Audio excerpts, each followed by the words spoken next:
नाशकात आज ठाकरेंच्या शिवसेनेचं शक्ती प्रदर्शन। उद्धव ठाकरे, आदित्य ठाकरे आणि संजय राऊतांच्या उपस्थितीत 15 विधानसभा मतदारसंघांचं शिबिर। एआयद्वारे बाळासाहेब ठाकरेंचं भाषण दाखवलं जाणार। अमरावती विमानतळाचे मुख्यमंत्री फडणवीसांच्या हस्ते आज उद्घाटन। उपमुख्यमंत्री अजित पवार, एकनाथ शिंदे उपस्थित राहणार। बावनकुळेंसह नवनीत राणा मुंबई विमानतळावर दाखल। नागपुरातील हिंसाचार घडलेल्या भागात आज काँग्रेसचा सद्भावना शांती मार्च। छत्रपती शिवाजी महाराज पुतळ्यापासून ताजबागपर्यंत सद्भावना शांती मार्च काढला जाणार।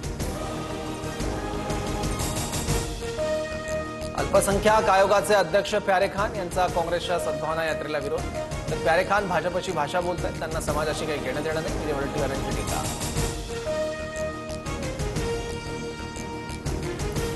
निलंबित पोलीस अधिकारी रणजित कासले पोलिसांना शरण येणार। व्हिडिओ शेअर करत माहिती। वाल्मी कराडच्या एन्काउंटरबाबत कासलेंचा मुंडेंवर आरोप। छत्रपती संभाजीनगरात एमपीएससीच्या विद्यार्थ्यांचं आंदोलन। परीक्षा पुढे ढकलण्यासह पदांची संख्या वाढवण्याची मागणी। मागण्या मान्य होईपर्यंत आंदोलन सुरू ठेवण्याचा इशारा।